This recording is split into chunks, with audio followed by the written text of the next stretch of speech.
మీ business ఏదైనా మీ ఊర్లో promotion చేయాలంటే అది సుమన్ టీవీతోనే సాధ్యం. ఇప్పుడే సంప్రదించండి.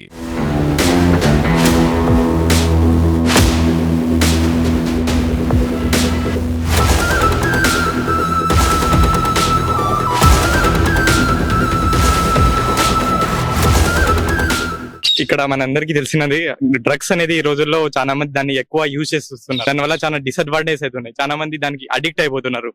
As we know that drugs వాడడం వల్ల లోపల మన బ్రెయిన్ కి ఒకటి డోపమైన్ అనేది ఒకటి అనేది ఉంటది. దాని వల్ల దానికి ఎక్కువ శాతం మంది దానికి అడిక్ట్ అయిపోతున్నారు. దాని వల్ల right now we know that our Indian government has also ban that drugs in our country. But even though దాని యూజెస్ అనేది ఎక్కువ అవుతుంది. దాని నుంచి ఎట్లా మనం రావాలి అంటే చాలా రీహాబిలిటేషన్ సెంటర్స్ అని కూడా పెట్టినారు దానికోసం. దాంట్లో ఎక్కువ మంది ఎన్రోల్ అయ్యి దాని నుంచి ఇంకా క్యూర్ అవ్వడానికి చూడాలి. యాజ్ వెల్ యాజ్ సైక్రోట్రిస్ట్ కొంతమందికి మెంటల్లీ దాని వల్ల డిజార్డర్ అనేది కొన్నిసార్లు రావడం అనేది కనిపిస్తుంది మనకి. దానికి మనం సేవ్ కావడం కోసం సైక్రోట్రిస్ట్ దగ్గర వెళ్ళి మనం వాళ్ళతో సలహా తీసుకొని వాళ్ళ medicines what ever it maybe దాని నుంచి తీసుకొని దాని నుంచి ఎట్లయినా రావడానికి ప్రయత్నం చేయాలి.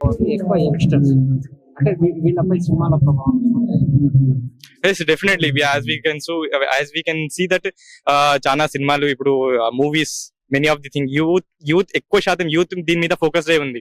వై బికాస్ సెలబ్రిటీస్ కూడా దానికి అడిక్ట్ అయి ఉన్నారు కాబట్టి as we know that allegations అనేది మనం విన్నాం. Shahrukh Khan his son also addicted allegations విన్నాం. అది ఫ్యాక్ట్ కావచ్చు కాకపోవచ్చు కానీ but we should have to save our self because country మొత్తానికి దాని మీద హోప్ ఉంది. యూత్ మీద హోప్ ఉంది కాబట్టి మనం దాని నుంచి ఎట్లయినా బతకడానికి ఇలా మారడానికి సమాజం ఏ విధమైన ముందడుగు వేయాల్సి సమాజం అనేది అంటే నేను అన్నా కదా రీహాబిలిటేషన్ సెంటర్స్ ఎక్కువ చేయాలి. వాళ్ళకి ఏంటంటే ఇది ఎందుకు వస్తుంది why because main reason they don't have the work unemployment. వాళ్ళకి ఒక పని మీరు ఒక స్కిల్డ్ వే చెప్పేస్తే వాళ్ళు ఒక సిస్టమేటిక్ స్ట్రక్చర్డ్ వేలో వాళ్ళు అట్టే వెళ్ళిపోతారు. ఈ వాట్ వి సే ఇలాంటి చిన్న చిన్న ఏరియాస్ నుంచి ఇక్కడ డ్రగ్స్ కొంతమంది ఫ్రీలో వచ్చేస్తారు. స్టార్టింగ్ లో ఫ్రీలో వచ్చేసి అదే అలవాటు అయిపోతుంటది వాళ్ళకి. దాని నుంచి ఎట్లయినా వాళ్ళకి అవేర్నెస్ ప్రోగ్రామ్స్ అనేవి ఎక్కువ చేయాలి. సొసైటీలో అవేర్నెస్ ప్రోగ్రామ్ చేయడం వల్ల కూడా ఇంకా దాని నుంచి దూరంగా ఉండే అవకాశం. నా పేరు Mohammed Asif. Right now I am doing BBA second year in Nagarjuna government degree college. నేను అంకిత బికామ్ చదువుకుంటున్నాను నల్గొండ జిల్లా. మా నల్గొండ జిల్లా ఎస్పీ గారు మిషన్ పరివర్తన అనే కార్యక్రమాన్ని తీసుకొని వచ్చారు. ఇది చాలా మంచిగా ఎఫెక్ట్ అవుతుంది యూత్ పైన. ఇది ఎలా యూజ్ అవుతుందంటే యూత్ డ్రగ్స్ బారి నుంచి ఎలా కాపాడుకుందాము అనేసి యూజ్ అవుతుంది. ఇది ఇక్కడ నల్గొండలనే కాదు ప్రతి ఒక్క జిల్లాలో ప్రతి ఒక్క రాష్ట్రంలో నిర్వహించాలని ప్రభుత్వాన్ని కోరుకుంటున్నాను. ఇది ఎంత బాగా యూజ్ అవుతుందంటే డ్రగ్స్ అంటే ఎంత ఒక కరోనా కంటే ఎఫెక్టివ్ గా మారిపోతుంది. ఇది ఒక స్లో పాయిజన్. ఇది అనేది ఒక ఫ్యామిలీని డ్రగ్స్ కి అలవాటు పడ్డ యువతకి మారాలంటే ఏ విధమైన చర్యలు తీసుకోవాలి? ఇట్లా పేరెంట్స్ సపోర్ట్ కూడా ఉండాలి. పేరెంట్స్ కూడా ఏమంటారు వాళ్ళతో ఉంటే వాళ్ళని అర్థం చేసుకుంటారు కదా.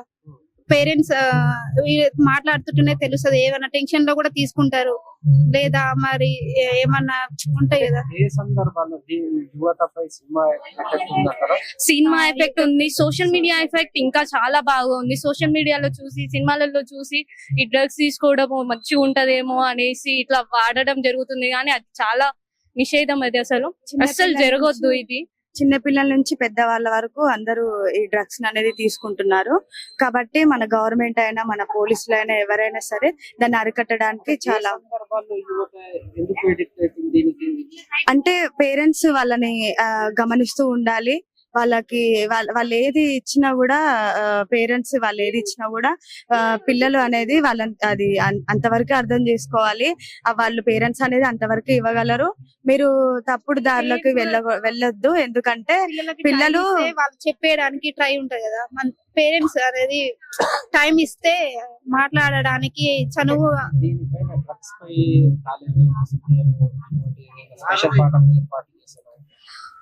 ఈ డ్రగ్స్ పైన కొంతమంది స్పెషల్ గా ఒక గ్రూప్ రావాలి. కాలేజ్ నుంచి స్టార్ట్ కావాలి. ఆ గ్రూప్ అనేది స్టార్ట్ అయ్యి ప్రతి ఒక్క స్కూల్ కి ప్రతి ఒక్క గవర్నమెంట్ స్కూల్ కి జూనియర్ కాలేజ్ కి బాయ్స్ కాలేజ్ గర్ల్స్ కాలేజ్ అన్ని కాలేజ్లలో చిన్నపాటి మీటింగ్స్ లాంటివి అరేంజ్ చేస్తే మాత్రం వాళ్ళకు ఒక అవేర్నెస్ వస్తుంది. డ్రగ్స్ పైన ఏది మంచిది ఏది రాంగ్ అనేది తెలుస్తుంది. మెయిన్ గా టీనేజర్స్ మీద వాళ్ళ మీద ఎక్కువ ఎఫెక్ట్ అవుతుంది. దాన్ని చూసి ఏదేదో మంచిది అందరు యూజ్ చేస్తున్నారు, చాలా బాగుంటది అనేసి అనుకుంటారు, కానీ అది అస్సలు కరెక్ట్ కాదు. ఇట్లాంటి మీటింగ్స్ ఏవైతే అరేంజ్ చేస్తామో ఇట్లా అరేంజ్ చేసే వాళ్ళకి మంచిది చెడేది అని తెలుస్తుంది కాబట్టి వాళ్ళు చెయ్యరన్నమాట. నా పేరు వినోద్ అండి. ఈ తెలుగు రాష్ట్రాలలో ఈ గంజాయి కావచ్చు, డ్రగ్స్ కావచ్చు, ఇది యువతని పెడదారి పట్టించడం కాకుండా వాళ్ళ జీవితాల్ని సర్వనాశనం చేస్తున్నాయి. వాళ్ళ తల్లిదండ్రులు శోకసముద్రంలో మునిగిపోతున్నారు. దయచేసి తల్లిదండ్రులు తెలుగు రాష్ట్రాలలో ఎవరైతే ఉన్నారో తమ పిల్లల పట్ల మీరు బాధ్యత తీసుకోవాల్సింది. ఎందుకంటే ముందుగా ఇవన్నీ చూసేది తమ పిల్లలు ఏం చేస్తున్నారు అనేది తల్లిదండ్రులకు మాత్రమే తెలుస్తుంది. తర్వాత ఈ నల్గొండ జిల్లాలో గురించి మాట్లాడితే మిషన్ పరివర్తన ద్వారా నల్గొండ ఎస్పీ గారు చాలా చక్కటి ఫలితాలను రాబడుతున్నాడు. ఇలాంటి ఫలితాలు మన తెలుగు రాష్ట్రాల్లో ఈ స్టేట్ మొత్తం విస్తరించినట్టయితే యువత తమ యొక్క ఏదైతే తప్పుదోవ పడుతున్నారో వారి యొక్క జీవితాలు అనేది చాలా కలర్ఫుల్ గా ఉంటాయి. ఎందుకంటే ఈ గంజాయి కావచ్చు, తర్వాత డ్రగ్స్ కావచ్చు, ఇవి చాలా ఇది రాష్ట్రం దాటి ఒక దేశం కాదు ప్రపంచ దేశాలలో కూడా ఇదే ఒక ఈ గంజాయి గాని డ్రగ్స్ గాని ఇది ఒకటి ఉంది. అయితే మనం చూసినట్లయితే సినిమా ఫీల్డ్ లో కూడా ఇట్లాంటి చాలా జరిగినాయి గతంలో, గత గవర్నమెంట్ లో. కానీ ఈ గవర్నమెంట్ కూడా చాలా చక్కటి ఫలితాలను రాబడుతుంది. సో నా ద్వారా నేను చెప్పేది ఏంటంటే ముందుగా తమ పిల్లల్ని తల్లిదండ్రులు కొద్దిగా మోటివేట్ చేసుకొని పిల్లల పట్ల ఏదైతే స్టడీ విషయంలో ఎట్లా చదువుతున్నారు అనేది ఎట్లా తెలుసుకుంటారో ఈ వీటి గురించి కూడా అవగాహన కార్యక్రమాలు వాళ్ళకి పెట్టండి.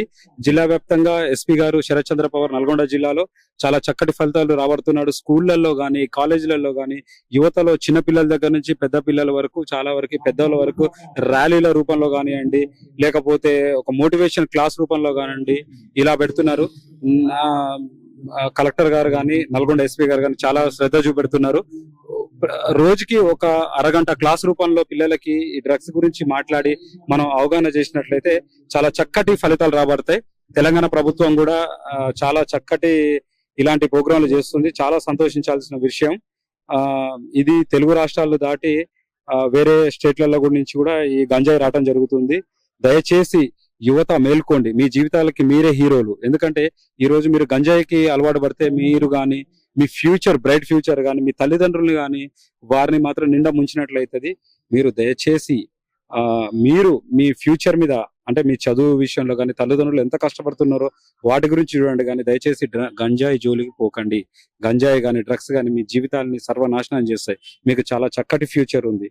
దయచేసి మీరు ఇకనైనా మేల్కొని ప్రభుత్వాలు, మీ తల్లిదండ్రులు ఎలాంటి ఒక మంచి ఫ్యూచర్ అంటే మంచి దారి ఎలా చూపెడుతురు అలాంటి మీరు చక్కటి దారిలో వెళ్తారని నా యొక్క చిన్న విజ్ఞప్తి. ఎవడే ఏం చేయలేదు సార్. ఈవిడ చెప్పు లేదు, వాడు చెప్పుడు లేదు. తల్లిదండ్రులు ఒకటి మంచిగా చూసుకోవాలి అంతే. తల్లిదండ్రులు ఎంతకైనా కనిపెడతారు. ఆడు మాత్రం తీసుకుపోయి 7వ తరగతి కానీ బయట హాస్టల్లో పడేసి చిన్నపిల్ల 5వ తరగతి కానీ హాస్టల్లో పడేస్తుండు, ఇంటికి దూరం ఉంటుడు, పిల్లలకు తల్లిదండ్రులకు దూరం ఉంటుడు, వాడిని ఎవరు కనిపెడతలేడు.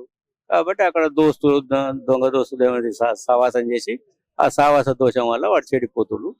అదే తల్లిదండ్రుల దగ్గర ఉంటే అప్రమత్తంగా ఎప్పుడైనా కనిపెట్టుకుంటూ తిరగవచ్చు. దూరంగా ఉంటుండు కాబట్టి ఇది కష్టమే. అందరు కూడా ఊళ్ళల్లో ఉన్నోడు కూడా బానిస అయితేనే ఉండవు.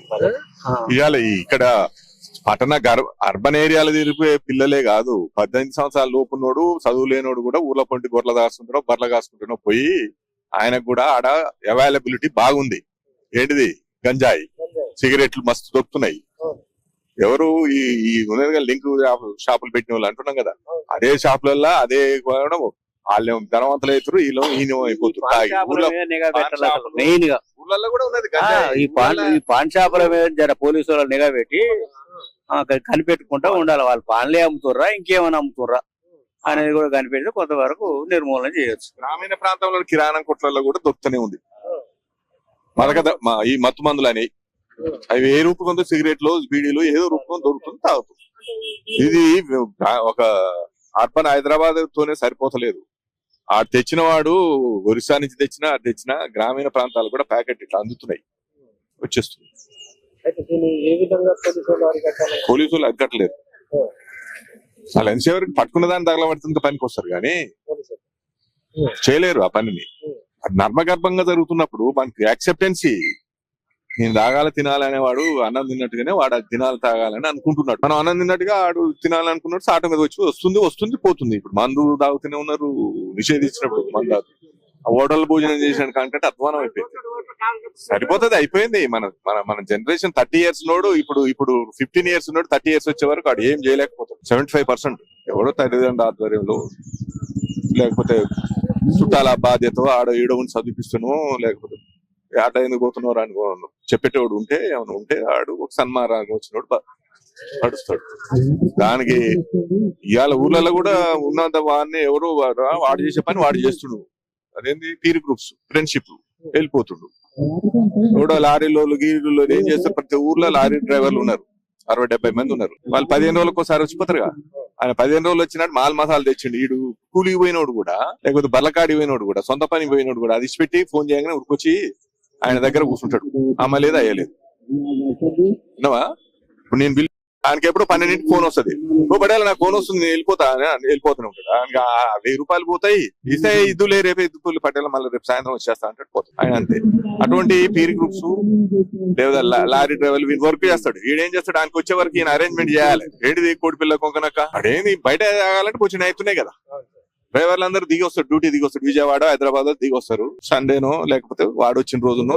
పిల్లలు కూడా ఈ గంజాయి గింజాయి అని కాకుండా మళ్ళీ వాళ్ళు సోషల్ మీడియాలో యాక్టివ్ అయ్యి దీంట్లో రీల్స్ తీయడు. రీల్స్ తీసేది అనేది ఆ టెక్నికల్ గా అందరికి రాదు. ఎందుకంటే అది స్కిల్ తో కూడుకున్నట్టుంది కదా. స్కిల్ తో చెయ్యాలి కదా, యాక్టివేట్ చేయాలి కదా. ఒక యాక్షన్ చేస్తేనే అది వస్తుంది రీల్ అనేది. అది అందరు చేయలేరు. ఎవడో ఉన్నోడు పోతున్నాడు దానికి. అది గుంజుతోడు కూడా వ్యవసాయం నాటేస్తాయని కూడా మాట్లాడుతుంది. రీల్స్ చేస్తుంది, డాన్స్ చేస్తుంది, పాటలకు చేస్తుంది, అన్ని చేస్తుంది. నేను చేస్తే ఓ రీల్ పంపిస్తే పైసలు వస్తుంది ఆమె చూసుకుంటాను. అది ఆన్లైన్ బెట్టింగ్. ఇంకా అది ఇది జరిగింది అంటే దానికి సంబంధించిన బెట్టింగ్లు కూడా పోతూనే ఉన్నాయి. లక్షలు కోట్లు పోతున్నాయి బెట్టింగ్ లా. ఒక ఆమె బెదిరిస్తేనే చెప్పి 7.5 లక్షలు పోయినాడు. సాఫ్ట్వేర్ ఇంజనీర్ పేపర్ వచ్చింది కదా, ఈనాడు పేపర్ ఎక్కడ ఉండే బెదిరిస్తుంది. సాఫ్ట్వేర్ ఇంజనీర్ 7,30,000 పూజ చేసినాడు కాసేపట్ల. కుటుంబ విలువలు దెబ్బతింటే ఎట్లా, సమాజం ఎట్లా, నా కుటుంబం ఏంది, తల్లిదండ్రులు దగ్గర ఉన్నాడు. పిల్లలు చెప్పు 7వ తరగతి తీసుకుపోయి హైదరాబాద్ లో ఇంటర్ కాగానే ఇంకో కాడ ఈడ ఉన్నోడు ఈ కాడ ఉన్న హాస్టల్కి ఇస్తున్నాడు. దేవరకొండ రోడ్డు కున్నాడు, హైదరాబాద్ రోడ్డు చెర్లపల్లి కాడు ఉన్న హాస్టల్ ఇస్తున్నాడు. అంటే పిల్లలు అనేది ఓకరింపుకి వచ్చింది. ఇంటికాడ ఉంటే చేయలేకపోతున్నారు అని ఆడంకు. ఆడ హాస్టల్ చూసుకుంటే హాస్టల్ ఇవ్వాలి. ఫోన్ దగ్గర సెల్ ఫోన్ లేవు. ఏ వాడని ఆపుతాడు, ఆడ ఎన్నో పెడుతుడు చేస్తున్నాడు. ఆడ గుంపు కూడా జీతగాడు ఉన్నోడు కూడా తీసుకుపోయి హాస్టల్ పడేస్తుంది. ఆయన ఆదాయం ఎంత ఏంది ఏమి లేదు, తీసుకుపోయి హాస్టల్ పడేయాలి. కథం బరువు ఒకరిద్దరు గానీ అలా పడే కథం. వాని ఆట ఏమి లేదు. ఇక నువ్వేమున్నా 10th వరకు, మాక్సిమం 10th వరకు ఉంటేనే ఉన్నట్టు. కానీ ఇక 10th దాటిన తర్వాత ఎవడు ఉంటలేడు, అంత బయటకు వెళ్ళిపోతాడు. ఇక అప్పటి నుంచి వినే స్థాయిలో ఆ సమయంలో వాడు తల్లిదండ్రుల దగ్గర ఉండలేడు, ఉంచుకుంటలేడు తల్లిదండ్రులు. అంతే. అది ఎవరు చెప్పాలి సార్, తల్లిదండ్రులు బిడ్డడే లేడా, ఎస్కేప్ అవుతుండు. వాడు అక్కడ నేర్చుకుని ఆడు చేసుకుని ఆయన మైండ్ లో అదే అయిపోతుంది. వచ్చి ఇంకా దబాయిస్తాడు తల్లిదండ్రులు. తేరా పీరా ఈరా అనుకుంటా, నేను పోతున్నది వేలి అంటాడు. ఈయన తల్లిదండ్రులు మొత్తం అయిపోతాడు. తీసుకొచ్చింటాడు, ఆడు పోయి అక్కడ కథం. ఆ తర్వాత అక్కడ గుంపులు ఏర్పడతాయి. Illegal contacts, illegal anti social activities చేస్తుంటారు. మెరిట్ పోతుంటాడు. ఏదో అందరైతే ఐఐటీలు చేరం కదా, అందరైతే టాప్ 10 రావుగా అయితే ఇంకా 30% వాళ్ళేమో మెరుగై సమాజంలో ఆడాడ ఉంటుండు, ఎక్కడికడికి పోతుండు, ఏదో జాబులలో పెద్ద ఆటలు నేర్పిస్తుండు. ఆయన పోతుండు, ఆయన తల్లిదండ్రులకు కూడా సంబంధం లేకుండా తిరుగుతున్నాడు. ఇంకా ఆయన యుఎస్ లేకపోతే యాన్నో ఆయనకి దొరకదా బెంగళూరు చేస్తుండు. ఈ అమ్మాయి ఏముంటే ఈడ ఊళ్ళని వదిలిపెట్టా. ఈయన బాగోగులు చూసేది లేకుండా అయితే అట్లా కొంత జనం దీంట్లోకి పోతున్నారు. పశువులు పక్క పడగా అంగడికి కొట్టినట్టుగా అనాథ ఆశ్రమాలకు పోతున్నారు. పైసలు లేనోడు ఏం చేస్తాడు? సమాజంలో పైసలు లేవు అని చూసుకుంటే పోతున్నారు. అట్లా ఎంతమంది ఇంకా 10 years కానివ్వండి, మాస్ బోటులు అంతా పోయినాక చాలా మంది 30% నుంచి 70% మధ్యన ఉంటారు. ఈ హాస్టల్ పండు కూడా బెడ్త తిందామని తోలు తల్లిదండ్రులు సాధలేక ఉంటేంది 4 ఎకరాలు 3 ఎకరాలు చేస్తూ వీని చేత కాదు, అది రాదు, సరిపోదు. వనకని ఇచ్చినా ఇయ్యాడు. కాబట్టి వెళ్ళిపోతాడు. వాడు అన్న ఉన్నాడు, వీడు అన్న ఉంటాడు.